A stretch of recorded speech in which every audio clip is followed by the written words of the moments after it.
อุตสายังเห็นพระเมตตาอยู่ทุกแห่งหนน้ำพระทัยฉโลมใจคนทั่วพื้นแผ่นดินยังอบอุ่นรอยยิ้มพระพักตร์ยังส่องแสงในดวงใจไทยไม่ลืมเสียงสายลมแผ่วเบาเหมือนเอ่ยคำปลอบว่าพระองค์ยังอยู่ใกล้ขอกราบแทบบาทด้วยรักนิรันดร์น้ำตาหลั่งพลันจากใจคนไทยแม้เสด็จสู่ฟ้าไกลแต่พระหฤทัยอยู่ในแผ่นดินนี้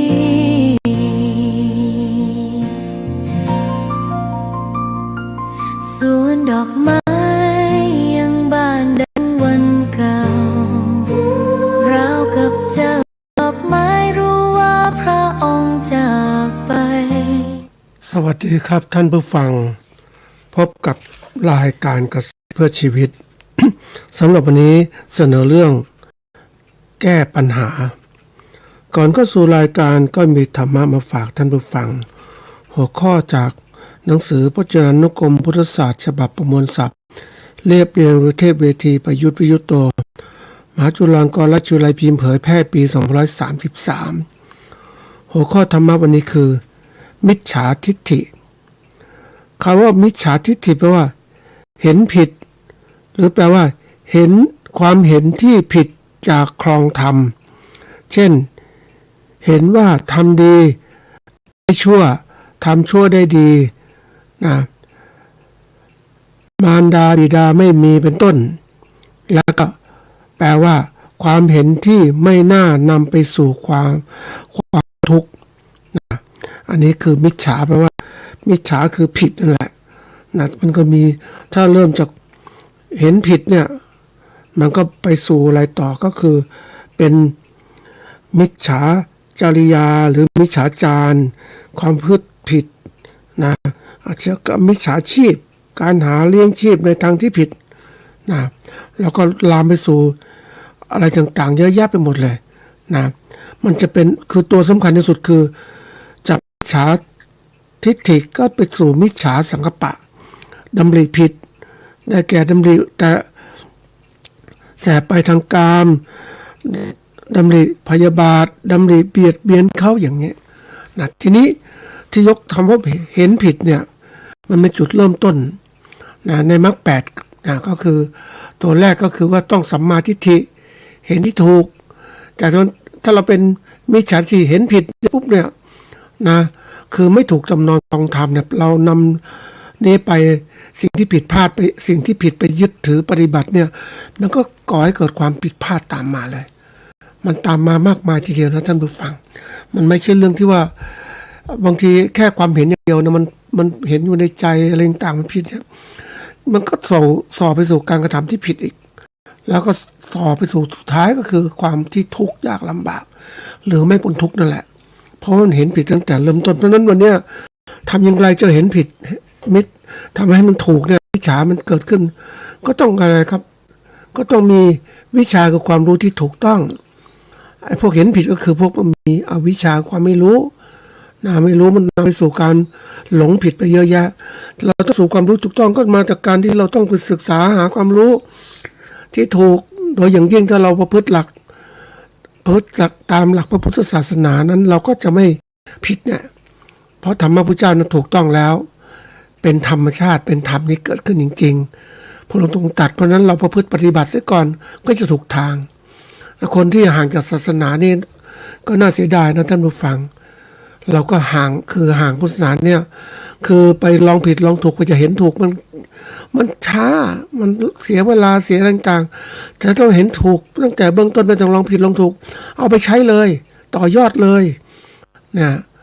มันถึงสำเร็จคือพอคนที่เป็นทุกข์มากนะท่านผู้ฟังปัจจุบันเนี่ย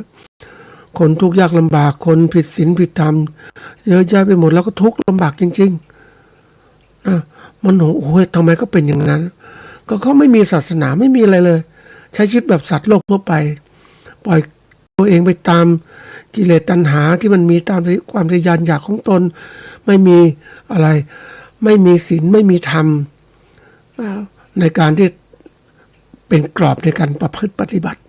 มันก็ทุกข์อย่างนี้แหละนะทีนี้มาดูวันนี้จะพูดถึงเรื่องแก้ปัญหานะคำว่าดูแก้ปัญหามาดูปัญหาซะก่อนปัญหาแปลว่าเป็นคำนามเพราะข้อสงสัยข้อขัดแย้งคำถามหรือข้อที่ต้องการคำถามนะข้อที่ถามนี่แหละหรือแปลว่าข้อที่ต้องทำการพิจารณาแก้ไขนะอันนี้มันก็มีคำถามเป็นแปลว่าปัญหารวมความง่ายๆคือข้อคำถามนั่นแหละนะง่ายๆนี่มันมีคำหนึ่งคือว่าปัญหาโลกแตกเป็นคำนามมันก็ปัญหาที่หาข้อยุติไม่ได้มันยุติไม่ได้สักคนมันคือมันหลายปัญหามันทับถมกันหมดยุติไม่ได้เนี่ยนะก็คือเรียกปัญหาโลกแตกนะมันตอบไม่ได้นะทีนี้การแก้ปัญหาเนี่ยก็คือว่าตัวอย่างคำว่าแก้ปัญหาเนี่ยนะก็คือเป็นคำที่ว่านะแก้ปัญหาก็คือกระบวนการระบุปัญหาวิเคราะห์สาเหตุตัดสินใจเลือกวิธีการและดำเนินการแก้ไขให้เหมาะสมกับสถานการณ์ที่เป็นปัญหานั่นแหละพูดง่ายๆคือการเปลี่ยนจากมีปัญหาไปสู่มีทางออกนะโดยสาเหตุและข้อมูลมากกว่าความรู้สึกนะเราจะเอาความรู้สึกตัดสินไม่ได้ต้องเอาข้อมูลที่เป็นอยู่นะเอามาตัดสินเพื่อแก้ปัญหาที่ถูกต้องนะทีนี้ความสำคัญมียังไงบ้างในการแก้ปัญหาเนี่ยการแก้ปัญหาจะช่วยให้เราทำงานได้อย่างมีประสิทธิภาพขึ้นลดความผิดพลาดและช่วยตัดสินใจแม่นยำขึ้นในระดับขององค์กรธุรกิจเนี่ยเขาต้องบอกว่ามีการแก้ปัญหาอย่างเป็นระบบช่วยการสื่อสารดีขึ้นลดแก้ผิดจุดหรือเพิ่มโอกาสในการได้ให้โอกาสอยู่รอดได้อย่างถาวรในชีวิตประจำวันเราก็เหมือนกันนะท่านผู้ฟังเราก็จะมีปัญหาหลายอย่างเพราะนั้นเราต้องพยายามฝึกในการแก้ปัญหาก็คือต้องมีทักษะในการรับมือกับสถานการณ์เฉพาะหน้าและสถานการณ์ข้างหน้าที่จะเกิดขึ้นอย่างสถานการณ์เฉพาะหน้าคือมันเหมือนกับเหตุเกิดการเป็นปัญหาเกิดขึ้นอยู่ตรงหน้าก็เรียกว่าก็จะแก้ปัญหาแต่คนบางคนที่เขาฉลาดเขาจะมองว่าแม้ยังไม่มีปัญหาแต่เขาคิดการไกลว่าข้างหน้าต้องมีปัญหาแน่นอนเขาต้องเตรียมการอย่างคนที่เขาเอาตัวอย่างนะท่านผู้ฟังคนบางคนเนี่ยมีรายได้เท่านี้หามาก็ใช้ไปหามาก็ใช้ไป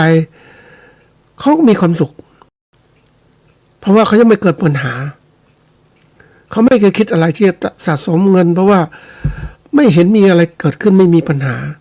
แต่คนกลุ่มหนึ่งหรือคนหนึ่งคิดว่าเฮ้ยข้างหน้าแน่นอนจะมีปัญหาเพราะอะไร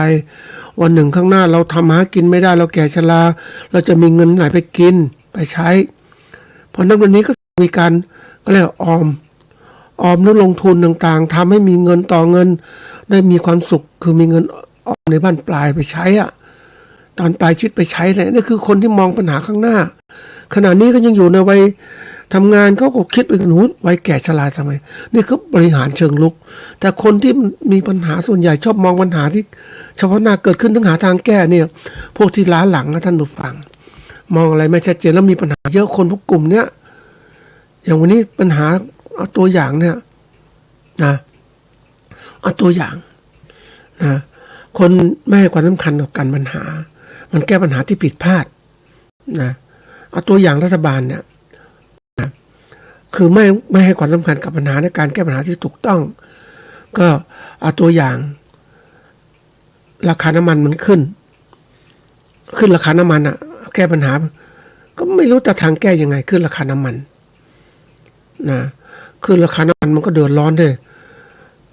ค่าของชีพประชาชนไม่ได้ขึ้นค่าอะไรต่างๆค่าจับจ่ายใช้สอยสูงขึ้นค่าอาหารกินสูงขึ้นโอ้เยอะแยะไปหมดเลยนะแล้วตอนนี้ก็มาแก้อะไรจะมาแจกเงินนะท่านผู้ฟังเขาเรียกแจกเงินเพื่อช่วยเหลือประชาชนในการลดค่าของชีพต่างๆลดความเดือดร้อนแต่แจกเงินไม่นานไม่เขาเรียกว่าแจกเงินแบบช่วงสั้นๆ3-4 เดือนนี่นะแล้วปัญหาก็ยังคงมีอยู่นี่คือเขาเรียกว่าการแก้ปัญหาความสำคัญแก้ปัญหาที่ผิดก็ผิดอย่างนี้แหละแต่เราดูที่การแก้ปัญหาถูกต้องทำยังไงเราก็ต้องแก้ปัญหาคือยอมเสียบ้างคือถ้าแก้ปัญหาไม่ถูกต้องมันขยายปัญหามันใหญ่โตไม่ได้แก้ที่สำเร็จมันก็สร้างความทุกข์ลำบากเกิดขึ้นแต่เราแก้ปัญหาถูกต้องก็ลดภาษีสิเรามีภาษีเยอะภาษีนำภาษีต่างๆเยอะลดลงไปเพื่อระงับความเดือดร้อนที่เกิดขึ้นไม่ให้ค่าของชีพสูงขึ้นธุรกิจจะได้ดำเนินธุรกิจต่อด้วยต้นทุนที่ถูกที่สุดในการที่เขาเรียกเอาพัฒนาธุรกิจไปได้ธุรกิจมันเดินได้เพราะต้องใช้น้ำมันนะมันไปได้ก็สามารถทำธุรกิจต่อสู้กับโลกข้างนอกได้แข่งขันได้ประเทศเราจะสูญเสียกำไรภาษีไปส่วนไม่เป็นไรยอมไปส่วนนี้แต่เราได้ยังไงรู้ไหมเราไปเก็บภาษีตอนที่ผลิตสินค้ามาโรงงานมีแรงงานผลิตสินค้าขายเราก็ได้ภาษีนำส่งออกนะภาษีเก็บภาษีรายได้ส่วนบุคคลก็ได้อีกแล้วเขาก็ทำอย่างนี้นี่ก็ความไม่เดือดร้อนมากมายแก้ปัญหาถูกจุดนี่แก้ปัญหาไม่ถูกจุดเพราะคนละมองการแก้ปัญหาไม่ถูกจุดนั่นเองเมื่อเกิดปัญหามันใหญ่โตปัญหาเล็กๆมันใหญ่โตแล้วมันแก้ยากท่านผู้ฟังนี่คือการมีวิสัยทัศน์ของนักบริหารถ้านักบริหารที่เก่งก็จะมีวิสัยทัศน์ที่มองไปข้างหน้าถ้าทำอย่างนี้ข้างหน้าเดือดร้อนอย่างไรนะเราถ้าไม่ทำอย่างนี้ทำอย่างอื่นนี่มันถูกต้องเดือดร้อนรายได้กระเป๋าของรัฐบาลนิดหน่อยแต่ว่าโอกาสหน้ามันประเทศมันมีรายได้เศรษฐกิจมันดีนะมันจะไปได้วันนี้เศรษฐกิจเราแย่นะท่านผู้ฟังยิ่งแก้ปัญหาผิดไม่พอตอนนี้อะไรรู้ไหมโรงงานต่างๆปิดไปเยอะมากเขาบอกเดือนนึงปิดไป100 โรงเนี่ยโรงงานอุตสาหกรรมต่างๆปิดเพราะอยู่ไม่ได้ผลิตสินค้าที่มีต้นทุนสูงมันขายแข่งกันไม่ได้รัฐบาลฉลาดต้องลดราคาน้ำมันเพื่อให้ธุรกิจเราเนี่ยเดินได้เอาสินค้าไปขายสู้ต่างประเทศได้นะโอกาสเนี่ยเราจะได้รายได้ตรงนี้ค่อยๆเก็บภาษีตอนสุดท้ายนะมันจะคุ้มค่อยๆทำไปเพราะว่าประเทศนี่ไม่ใช่ว่า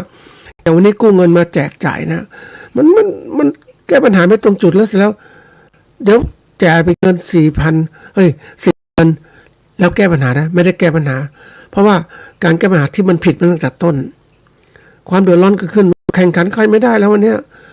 ต้นทุนการผลิตสูงเพราะรัฐบาลเก็บภาษีแพงลดไม่ได้ภาษีตรงนู้นเยอะแยะไปหมดไม่ยอมลดก็หวังจะมีรายได้นี่คือการมองโลกที่มันสั้นคนเราต้องมองโลกให้กว้างไกลนะท่านผู้ฟังอย่างเราเองเนี่ยต้องมองโลกของเรานะอย่างที่บอกคนทำงานได้จะต้องรู้จักเก็บออมลงทุนให้ถูกต้องอย่าใช้จ่ายสุรุ่ยสุร่ายเศรษฐกิจคือมีรายได้มากก็ซื้อนู่นซื้อนี่ไปนะไปเห็นคนที่มีพ่อแม่รวยพี่นะจับจ่ายใช้สอยเต็มที่เลยไม่เคยคิดว่าเงินจะหมดอย่างไรวันนี้ได้มีโอกาสไปดูเขาเรียกสถานการณ์จำลองการเกิดวิกฤตเศรษฐกิจสงครามเกิดขึ้นทำอย่างไรเราเคยคิดไหมวิกฤตเกิดขึ้นทำไงถ้าเกิดการเกิดขึ้นโอ้เราไปแก้ไขตอนนั้นไม่ทันละอย่างวันนี้สงครามขึ้นมันต้องคือสินค้าแพงขึ้นแน่นอนทุกตัวค่าของชีพค่าอะไรทุกอย่างหมดเดือดร้อนเราไม่มีอาหารกินทำไงยังไปดูคนที่เขาเตรียมการนั้นมาฟังเขาตุนนะมีเงินเก็บไว้ตุนอาหารไว้นะเราไม่รู้เดือดร้อนเลยตอนนี้ก็ตุนนะท่านผู้ฟังนะก็ตุนเดือดร้อนกะไว้ว่าจะเกิดอย่างกรณีเช่นนะโอกาสตอนน้ำมันขึ้นราคานะก็มีการวิเคราะห์ว่ามันต้องขึ้นแน่นอนเลยวันนี้เติมไม่เต็มถังเลยเติมถังจริงๆอาจารย์เพราะไม่มีถังเก็บ มันขึ้นมาจาก35นะตอนเติม35แล้วมันขึ้นไปอีกนะตอนนี้40-50โอ้กำลังเต็มถังท่านผู้ฟังนะนี่ขนาดกะสั้นๆนะมันเป็นจริงตามนั้นนะเราต้องประเมินสถานการณ์ให้เป็นเราไม่ใช่ว่ากลมหน้ากลมตาทำอาชีพครองชีพไป ก็เรียกอะไรมันเพลงหนึ่งมันนึกถึงทำงานบ้างงานทำงานแต่สุดท้ายเนี่ยรายได้ไม่พอจ่ายเพราะว่าทำงานน่ะคุณไม่คิดบริหารรายได้ยังบริหารรายจ่ายยังไงเพราะค่าของชีพมันสูงขึ้นคุณทำงานได้เงินจริงแต่เงินไม่ขึ้นเท่านั้นนะคุณก็ทำเนี่ยเห็นไหมมันไม่มีการมองการไกลเพราะนั้นวันนี้คุณต้องมีวิสัยทัศน์ที่มากกว้างไกลรู้ต้องหาความรู้ว่าเข้าใจสิ่งต่างๆไม่มั่นคงแน่นอนอะไรต่างๆมันซับซ้อนไปหมดมันก็คลุมเครือคุณจัดการรัฐบาลชุดนี้นะพูดตรงๆนะมันคลุมเครือไปหมดไม่มีความสามารถในการบริหารอันนี้ไม่ใช่โจมตีนะเพียงคนเขาเลือกขึ้นมาโดยว่าเอาคนไม่มีคุณภาพบริหารประเทศมันก็เป็นอย่างนี้แหละแล้วคุณต้องเตรียมการว่าสถานการณ์เนี่ยมันบอกถึงความภาพนำของประเทศเก่งไม่เก่งอย่างไรไม่ใช่เลือกคนที่เป็นในทุนที่ขูดรีดขูดเนื้อมาเป็นรัฐบาลมันไม่ใช่ต้องเลือกคนที่บริหารธุรกิจที่เก่งนะจะเอาธุรกิจของเขารอดเขาต้องบริหารประเทศได้เก่งด้วยเนี่ยเราไม่มองคนมองคือเนาะมันเป็นเขาเรียกว่าอะไรนะเป็นวิกฤตของคนในประเทศของเราคนในประเทศของเราเนี่ยถูกเขาเรียกไม่ได้การฝึกเรื่องของการคิดเรื่องการเมืองต่างๆเพราะว่าเราถูกเขาเรียกอะไรปฏิวัติครอบงำมา7-8 ปี9 ปีเนี่ยเราไม่เคยฝึกสอนคนจากการเป็นประชาธิปไตยคนต้องมีสมองแต่เราปล่อยให้คนไม่คิดอะไรรัฐบาลเขาชี้นำหมดเนี่ยคนก็จะอ่อนแอหาทางออกไม่เจอมันเหมือนกับอะไรเนาะพ่อแม่ที่รักลูกมากหรืออะไรก็ไม่อยากลูกลำบากไม่อยากให้ลูกรู้จักเจอปัญหาไม่สอนให้ลูกรู้จักคิดเวลาลูกเติบโตเมื่อกายคิดมันอ่อยไม่มันคิดทำอะไรไม่ออกได้แต่ขอเงินนะมันเหมือนกับอย่างนี้เราสอนคนสอนเด็กนี่แหละแต่ประเทศมันเนี่ยมันเก่งภาวะผู้นำของประเทศต้องมองไปออกว่าคนถ้าประเทศเราเจริญคนต้องเจริญด้วยคนต้องเกิดเจริญก่อนประเทศเจริญเนี่ยแต่เราถูกปกครองแบบนี้มันอันตรายนะนี่คือตัวอย่างแล้วก็เป็นปัญหาที่ผิดพลาดเป็นปัญหาที่ยาวนานคนแล้วมันยากนะท่านผู้ฟังเพราะว่าการที่จะมองออกเนี่ยคนมองปัญหาไม่ออกเนี่ยมันก็แก้ปัญหาไม่ถูกจุดประเทศไม่เจริญวันนี้เกิดปัญหามากมายทีเดียวก็ต้องเตรียมการว่าเมื่อน้ำมันขึ้นแล้วเศรษฐกิจการหาการกินขึ้นวันก่อนไปนั่งกินอาหารท่านผู้ฟังโอ้โหคนที่ปรับตัวคือไม่อยากปรับตัวขึ้นราคาอาหารเนี่ยก็คือพ่อค้าแม่ค้าระดับชาวบ้าน ไม่ขึ้นราคาเพราะอะไรรู้ไหมเขากลัวไม่มีคนกินอาหารเขาไปยอมราคาข้าวเท่าเดิมเลยนะข้าวราดแกง2 อย่าง35 บาท30 บาท35 บาทอย่างเนี้ยก่อนน้ำมันขึ้นก็เขายอมรับแบกภาระเพราะว่าไม่รู้กลัวคนไม่มีรายได้ท่านผู้ฟังเขาก็คิดเหมือนกันนะเพราะว่าเขาตลาดเขาแคบอย่างเนี้ยแต่ไปเจอร้านอาหารใหญ่โอ้โหท่านผู้ฟังฉันไม่สนฉันจะขึ้นราคายังไงก็ตามคนก็จะมากินของฉันเนี่ยแต่ความผิดเขาขึ้นราคาเต็มนะท่านผู้ฟังแต่เคยคิดไหมว่าผู้คนไม่มีเงินซื้อคุณขายได้เฉพาะคนรวยแล้วคุณมองแต่ตรงนี้คุณไม่ได้ คุณต้องมองว่าให้เศรษฐกิจมันอยู่ได้ด้วยคือการเอาตัวรอดแต่ละคนนั่นแหละคนที่เป็นนักธุรกิจจะมีความคิดอย่างหนึ่งคนที่ไม่อยู่ชาวบ้านก็มีความคิดระดับหนึ่งนี่คือตัวอย่างปัญหามันเกิดขึ้นแล้วมันลามนะท่านผู้ฟังวันนี้คนที่ร่ำรวยคนเป็นเจ้าของธุรกิจก็คิดผลิตสินค้ามาขายไม่ได้ท่านผู้ฟังทำไงดีก็ปิดตัวเองสิเพราะสินค้าอื่นๆวันนี้สินค้าจีนเข้ามาเยอะแยะไปหมดผักผลไม้จากจีนเข้ามาหมดเลยเกษตรกรอยู่ได้อย่างไรโ แล้วจีนระบายสินค้าไปอื่นไม่ได้ก็ต้องมาลงที่เราอ่ะเราก็ต้องรับอ่ะเราชาวเกษตรกรของเราเดือดร้อนมากอันนี้ตัวอย่างเป็นสิ่งที่ต้องคิดนะไม่เรื่องเล่นๆนะต้องหัดคิดเพราะว่าคนบางคนบอกไม่เห็นมีปัญหาอะไรฉันไม่เจอปัญหาแต่คุณมองปัญหาไม่ออกปัญหาเนี่ยมันเขาเรียกเป็นเงาทะมึนอยู่ข้างหลังตัวเองนั่นแหละมันจะรู้ก็ต่อเมื่อรู้ก็สายเสร็จแล้วกว่าจะรู้ตัวก็สายเสร็จแล้ววันนี้เศรษฐกิจของเราเนี่ยยังรัฐบาลไม่ขึ้นค่าแรงเพราะกลัวสินค้าไทยจะส่งออกไม่ได้หลายตัวนะนึกถึงก่อนไปเจอเกษตรกรไหมเกษตรกรที่เป็นอาชีพชาวนานะท่านผู้ฟังแล้วก็มาทำจัดโต๊ะจีนแกทำนาบอกมีทำนาอยู่ประมาณเกือบ10 ไร่ขายข้าวได้เกวียนละ6-7 พันเองไม่ถึงมันต่ำกว่าต้นทุนอีกค่าปุ๋ย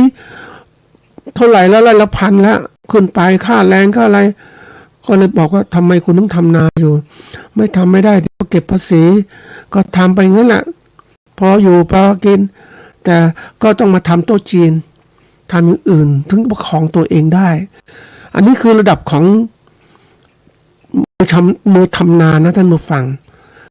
นาจังหวัดปทุมธานีจากคลอง5มันมีคลองหลายคลองทีเดียวที่ขุดคลองเพื่อจะทำการเกษตรแล้วก็ทำนานะนี่วันนี้บางที่ของเราเนี่ยเกษตรกรทำนาบางคนก็จะเลิกมันสู้อะไรคือลงทุนไปแล้วเนี่ยผลิตอย่างอุทัยธานีก็บอกมันแรงเนาะก็เลิกทำนาหยุดทำนาแล้วเพราะน้ำมันแพงต้องสูบน้ำต้องอะไรลงทุนไปแล้วไม่คุ้มจะทำไมก็ไปขายแรงงานดีกว่าไหมอันนี้คือเรื่องใหญ่นะลูกคนถ้าทำตามอย่างนี้อีกเสร็จแล้วนะท่านผู้ฟังแล้วต่อไปมันเข้าสู่ยุคอะไรนะข้าวยากหมากแพงคือชาวนาขายข้าวไม่ได้คนที่ขายก็ได้กำไรน้อยก็พยายามประคองแต่ในทุนมันได้หมดนะมันผูกขาดจะเกิดสงครามฉันก็ไม่เดือดร้อนทั้งตุนอาหารทั้งหมดแล้วนะคนเดือดร้อนคือนี่แหละพวกกรรมกรพวกเกษตรกรพวกหารายได้ต่างๆเนี่ยหารายวันมนุษย์เงินเดือนก็เดือดร้อนไปเจอพวกทำไม่ได้มันไม่คุ้มดูแล้วมันยังคิดว่าบางคนมีรายได้นะท่านผู้ฟังลูกจ้างรายวันลูกจ้าง300-400ค่าอาหารมื้อนึงก็50 บาทขึ้นไปแล้วค่าน้ำมันเชื้อเพลิงมันรายได้น้อยจริงๆนะท่านผู้ฟัง นี่ปัญหาใหญ่ถ้าเราไม่รีบจัดการแก้เนี่ยลำบากแต่นี้เรามองเห็นปัญหาแล้วอันนี้วิเคราะห์เองนะท่านผู้ฟังอย่าไปเชื่อค่อยๆไปดูวิเคราะห์เองถ้ามันเกิดแบบนี้เกิดขึ้นนะคือที่อยู่ได้วันนี้นะท่านผู้ฟังคนที่ไปใช้แรงงานไม่คุ้มก็ย้อนกลับมาบ้านเป็นเกษตรกรก็อยู่ชาวบ้านหาเช้ากินค่ำคือไม่มีรายได้เหมือนรายวันแล้วมาอยู่กับทำเกษตรทำนู่นเก็บผักสวนครัวต่างๆอุตสาหกรรมปิดไปทำไงนะรัฐบาลไม่มีรายได้จ้างคนก็ไปกู้เงินมานี่คือตัวอย่างความสามารถไม่ถึงนะท่านผู้ฟังภายใต้วิกฤตมันจะมีคนเก่งแต่คนไม่เก่งมันมาครองอำนาจมันก็เลยกลายเป็นสร้างความเสียหายที่เกิดขึ้นจริงหรือไม่จริงท่านดูเอาอันนี้ใช่หรือไม่ใช่ท่านดูพิจารณาอยู่ไปเจอคนที่ทำอาชีพต่าง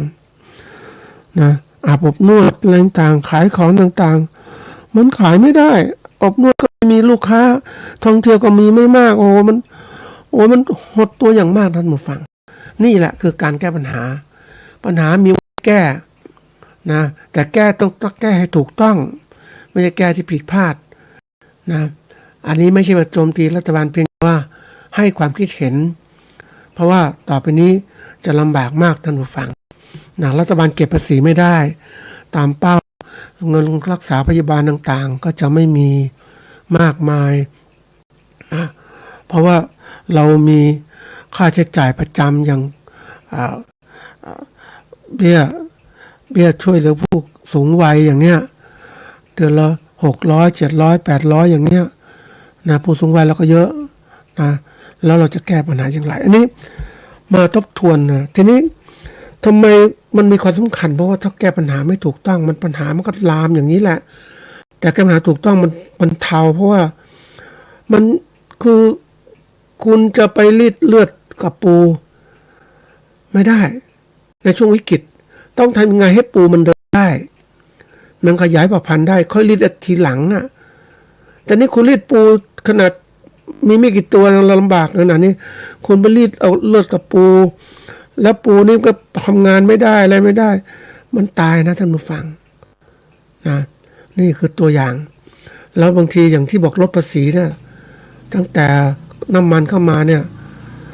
ภาษีเยอะนะท่านผู้ฟังแล้วยังมีภาษีนู่นภาษีนี้อ้างนู่นอ้างนี่มันคือข้อมูลของรัฐบาลเนี่ยเวลาขึ้นน้ำมันก็อ้างราคาสิงคโปร์เราเองมันมีข้อมูลอยู่แล้วแต่มันมีเทคนิคของคนที่ขึ้นราคานะในทุนมันขึ้นราคารัฐบาลก็ไม่สนใจเข้าข้างในทุนราคาอย่างนี้คือไม่เคยวิเคราะห์ต้นทุนที่ถูกต้องยังไงนะอันนี้คือตัวสำคัญแล้วก็ทำให้ประเทศเราเดือดร้อนนี่เองนะนี่หลักการนั้นแก้ปัญหามันจะมีหลักการนะพูดมาเกินต่างๆเพื่อจะปูทางให้ท่านได้เข้าใจวันนี้เกษตรกรหลายคนต้องรีบจัดการนะท่านผู้ฟังมีปัญหาทางเศรษฐกิจต้องรีบจัดการทำยังไงจะทำเกษตรต่อไม่ได้หยุดหรือทำพออยู่พอกินไปก่อนเพราะว่าสินค้าเกษตรล้นตลาดเป็นคำอ้างของนายทุนที่กดราคาเพราะเราทำไปมากเกินไปขาดทุนเพราะนั้นบางทีทำยังไงก็ต้องพอที่เราตลาดก่อนเปลี่ยนนู่นเปลี่ยนนี่หาผลิตข้าวอย่างเดียวไม่พอทำไม้ผลทำนู่นทำนี่ไปให้มันอยู่ได้ซะก่อนรอดจากปีเนี่ยหรือ 2-3 ปีข้างหน้านี่แหละ นะเพราะวันนี้มันเกิดสงครามเศรษฐกิจแล้วนะใครที่มีเงินน้อยๆจะลำบากมากไม่ไปนึกถึงตรงนี้ก็อดถามไม่ได้เหมือนกันนะวันนี้คุณมีเงินอยู่ในกระเป๋าเท่าไหร่ถ้าวิกฤตมันเดือดร้อนคุณจะกินอย่างไรนะคุณอยู่อย่างไรพวกใช้แรงงานเนี่ยไม่ต้องพูดถึงท่านผู้ฟังลำบากมากเลยนะรายได้คงที่อย่างนี้หรือไม่ดีถูกปลดออกจากงานเนี่ยเงินไม่มีเก็บหากินก็พอประทังชีวิตไปหาเช้ากินข้ามอย่างเนี้ยเงินก้อนไม่มีแล้วเกิดวิกฤตข้าวของแพงกว่าเดิมอ่ะในทุนมันขึ้นราคาเต็มยังไงบ้างมันหมดแล้วท่านผู้ฟังจะอยู่อย่างไรอ่ะในประเทศไทยจะเป็นยังไงถ้าข้างหน้าเนี่ยนะนี่หลักการแก้ปัญหามาดูวิธีการหลักการสำคัญในการแก้ปัญหาก็คือเริ่มจากการมองปัญหาให้ชัดเจาะจงตรงสาเหตุและใช้ข้อเท็จจริงเป็นฐานในการตัดสินใจวันนี้จะพูดถึงแล้วเนี่ยนะปัญหาข้าวสินค้าเกษตรขายไม่ได้ราคารัฐบาลก็ไม่ช่วยแก้ปัญหานะวันนี้แก้ปัญหาก็อยู่ที่ตัวเรานี่แหละเกษตรกรก็ต้องลดจำนวนการผลิตลงเสี่ยงหน่อยช่วยกันลดการผลิตข้าวลงทุกจังหวัดทุกอำเภอข้าวจะได้ขึ้นราคาเนี่ยแต่เราทุกคนก็ไม่ใช่เพราะเฮ้ยเราเคยผิดอย่างนี้รัฐบาลก็เริ่มอะไรรู้ไหมจะเก็บภาษีที่ดินถ้าไม่ใช้พื้นดินทำการเกษตรก็เก็บอีกนี่มันทุกอย่างท่านผู้ฟังนะนี่ปัญหาเนี่ยปัญหาเกษตรเราจะแก้อย่างไรนะรัฐบาลประกันราคาไม่เคยนะยุคนี้เนี่ยมีแก้ปัญหาเอาตัวรอดไปวันๆเคยมองระยะยาวนะเตรียมการตลาดอย่างไรนะอีกหลักสำคัญอย่างหนึ่งคือแยกปัญหาใหญ่ให้เป็นปัญหาย่อยๆจัดลำดับความสำคัญและค่อยเลือกวิธีการแก้ไขปัญหาที่เหมาะสมนะควรเปิดข้อมูลหลายๆด้านใช้ความคิดสร้างสรรค์ควบคู่กับเหตุและผลนะและประเมินผลหลังจากลงมือแก้ปัญหาเราเองเนี่ยส่วนใหญ่แล้วเนี่ยเรามักจะชอบแก้ปัญหาเมื่อเกิดปัญหาอันนี้บริหารเชิงเขาเรียกเชิงรับแต่ไม่เคยบริหารเชิงลุกไปแก้ปัญหาอย่างที่บอกว่าคราวที่แล้วได้พูดถึงการทำบัญชีคนตัวเราเองนี่แหละรายได้เท่าไหร่ใช้เท่าไหร่อันนี้เพื่ออะไรเพื่อจะได้ดูปัญหาที่เกิดขึ้นว่าเราพอใช้จ่ายไหมเราต้องประหยัดอย่างไรรายได้ยังไงเพิ่มเติมอย่างไรอันนี้คือการที่จะมองปัญหา ข้างหน้าเชิงรับเราได้ระดับหนึ่งแล้วต้องมาเชิงลุกข้างหน้าจะเป็นยังไงนะคนสัมภาษณ์คนไม่มีเงินเก็บท่านผู้ฟังไม่มีเงินเก็บนะมีเงินไม่มากเพราะอะไรรู้ไหมค่าของชีพมันสูงรายได้ก็เท่านี้หาเช้ากินข้ามไปที่จะเก็บยังไงอ่ะแล้วถ้าเกิดเงินมันเฟ้ออาหารการกินราคาสูงขึ้น5%อย่างเงี้ยโอ้โหเรามีเงินก็คงรายได้คงที่เงินเฟ้อมากขึ้นน่ะเนี่ยมันก็เลยกลายว่าโอ้โหต่อไปเนี่ยลำบากมากนะท่านผู้ฟัง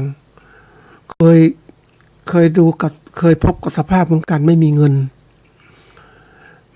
ทำไงรู้ไหมเรากินอาหารอื่นๆนั้นมาฟังไม่มีเงินซื้อกับข้าว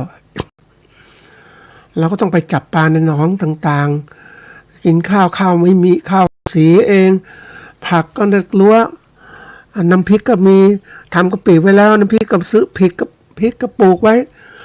พอกินได้อยู่ได้ท่านผู้ฟังพอรอดไปปีหนึ่งนะเราไม่มีเงินมากมายอย่างนั้นแต่ถ้ามาพูดถึงวันนี้นี่คือเรามีที่ดินมีเป็นชาวนาก็มีที่ดินแต่คนไม่มีที่ดินทำยังไงท่านผู้ฟังบางคนมีที่ดินนะท่านผู้ฟังยังนึกถึงเขาบอกมีที่ดินอยู่เฉพาะหนึ่งงานจะปลูกอะไรกินได้ท่านผู้ฟังก็ต้องขายแรงงานอย่างเดียวไม่มีทำอาชีพอื่นเฉพาะไม่ใช่ข้าราชการนี่ลำบากเห็นไหมไม่ใช่ลูกจ้างประจำก็ลำบากมากเนี่ย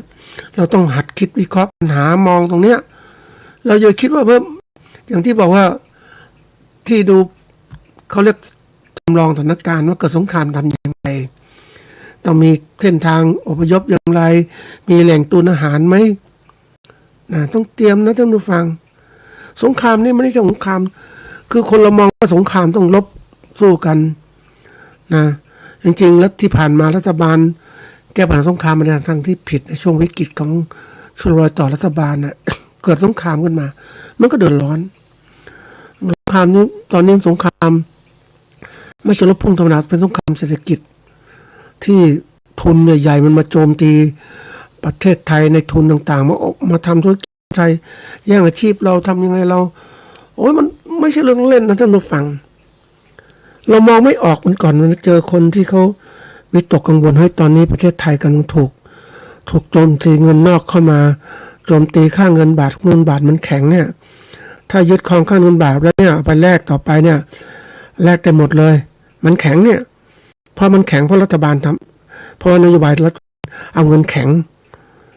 ทุนก็นอกเข้ามาซื้อเงินใช่ไหมอันนี้ตัวอย่างเงินแข็งมันดีอย่างก็เสียอย่างเวลาขายสินค้าเราไปมันก็แพงอ่ะนะเนี่ยมันก็เลยกลายเป็น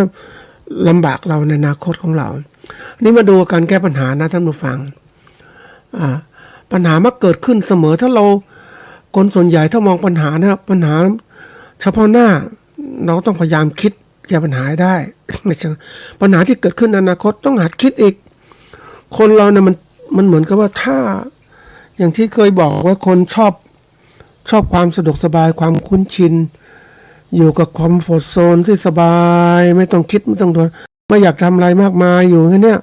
ไม่กล้าไปสู่อะไรโซนแห่งความกลัวความผิดพลาดไม่อยากจะต่อสู้อยู่สบายดีกว่าแล้วไม่หาความรู้ไม่เข้าสู่การเจริญตัวมันก็ตกระกำลำบากนั่นเองอันนี้ธรรมชาติมนุษย์เป็นอย่างนี้ท่านผู้ฟังมันเหมือนกับว่าคนเราเนี่ยท่านผู้ฟังมันก่อนไปทำรายการหนึ่งเขาบอกว่าคนเราเนี่ยนะไม่มีทุกข์ก็ไม่เข้าถึงธรรม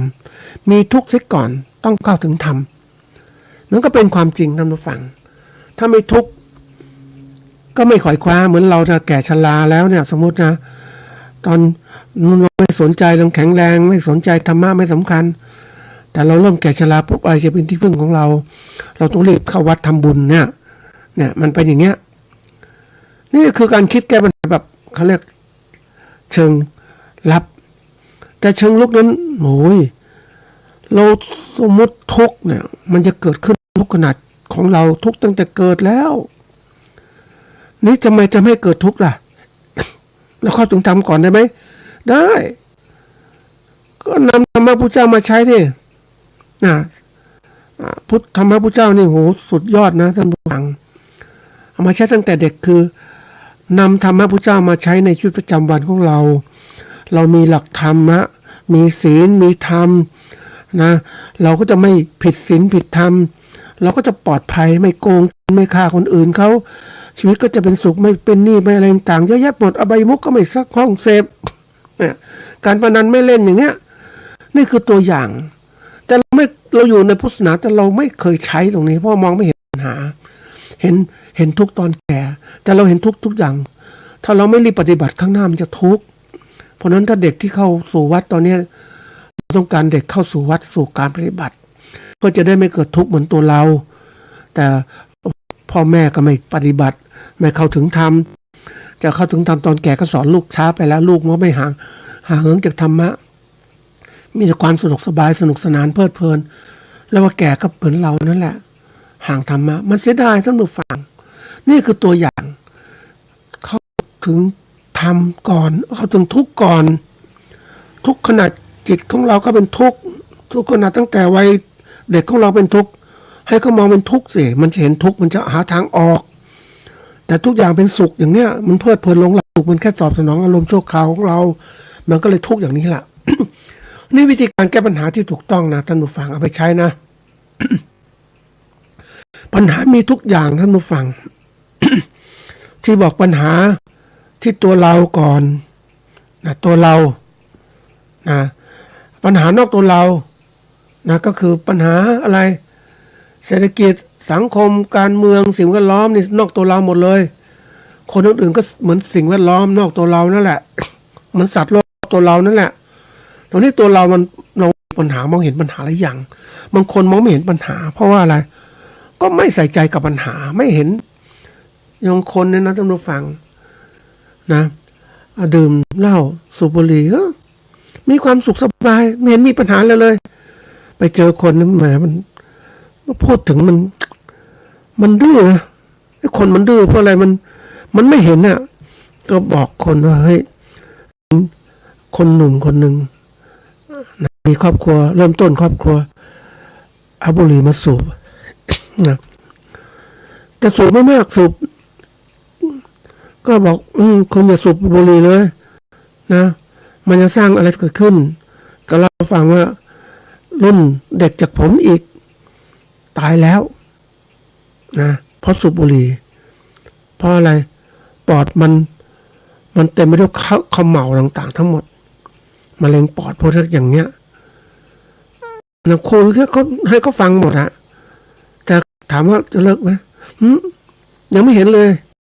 ไม่เห็นมีอะไรเกิดขึ้นเลยนะก็สูบไปเนี่ยมันนึกถึงโอ้โหนี่มันน่ากลัวนะบางคนแบบไปสูบบุหรี่ไฟฟ้ารัฐบาลบอกมีกฎหมายตัวนู้นก็มันซื้อกันได้ง่ายท่านผู้ฟังแล้วก็สูบบุหรี่ไฟฟ้าที่มันอัดกันเต็มที่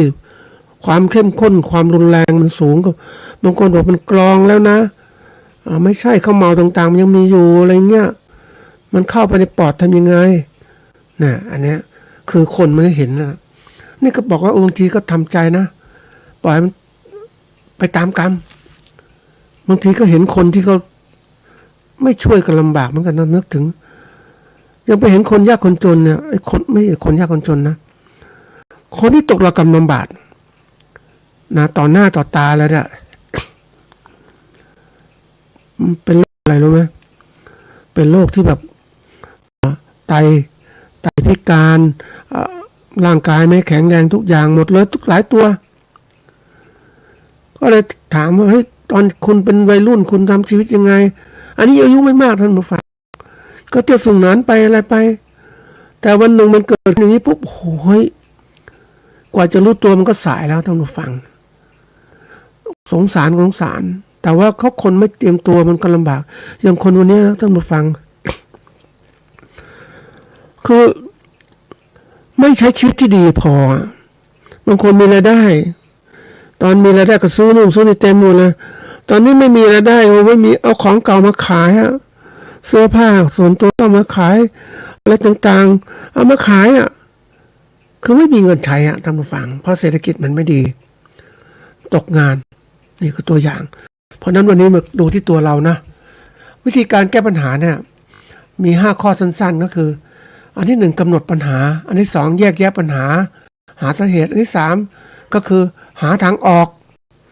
นะออกยังไงอันที่4เลือกวิธีการแก้ไขตัวเองลงมืออันที่5ลงมือทำอันที่6ติดตามผมปรับแต่งให้มันดีขึ้นนะอันนี้สำคัญมากนะท่านผู้ฟังเราต้องรู้จักว่าเฮ้ยนะเราจะแก้ปัญหาอย่างไรนะอธิบาย5ข้อเนี่ยกำหนดปัญหาคือรู้ชัดว่าปัญหามันคืออะไรปัญหาที่มองเห็นไหมวันนี้มองเห็นไหมปัญหาบางคนมองเห็นก็ส่วนใหญ่คนมักมองเห็นปัญหาที่มันเกิดขึ้นเป็นปัญหาแต่ปัญหาบางอย่างปัญหาที่มันยังไม่ปรากฏตัวชัดแต่เป็นปัญหาแล้วเป็นรากเหง้าของปัญหาก็เหมือนว่าคนสูบบุหรี่เนี่ยยังไม่เป็นโรคอะไรแต่มันรากเหง้าปัญหาคนกินเหล้าอย่างเงี้ยเห็นไหม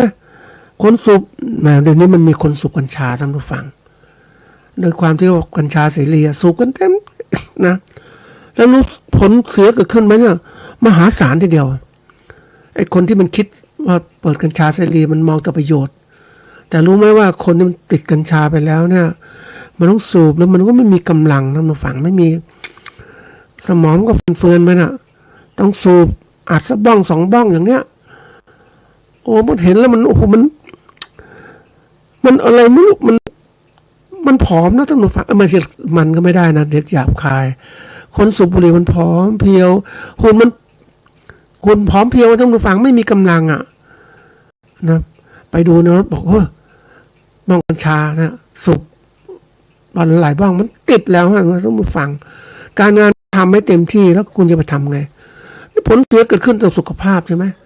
แต่ไอ้คนที่มันได้ประโยชน์มันไม่สนใจอ่ะคนจะเป็นไงก็ช่างเหมือนคนที่ อะไรผลิตเบียร์ผลิตเหล้ามาขายฉันได้รวยฉันมีอะไรแต่คนผลเสียเกิดขึ้นกับผู้บริโภคสุขภาพความไม่ดีสติปัญญาก็ไม่เห็นเลยบุหรี่ก็เช่นกันนะยังนึกถึงแหมรัฐบาลคุมด้วยเนี่ยนะกรมสรรพสามิตคุมบุหรี่สำนักงานโรงงานยาสูบเนี่ย พวกนี้รายได้สูงนะพวกที่ทำรายได้แต่ถามว่าผลเสียเกิดขึ้นมากกับประชาชนสุราก็เหมือนกัน ได้สุรามาให้อะไรให้เอกชนประมูลงานไปเอกชนทำสุราขายก็ได้อะไรนะรัฐบาลเก็บภาษีแต่คนภาษีมันไม่คุ้มค่ากับที่ว่าเอาไปรักษาประชาชนทำให้ประชาชนแข็งแรงไหมไม่คุ้มแต่ไอ้คนที่รวยคือคนที่รับสมทานนั่นแหละเห็นไหมนี่คือตัวอย่างการที่เรามองปัญหาชัดเราจะรู้จัดการชีวิตของเราต้องมี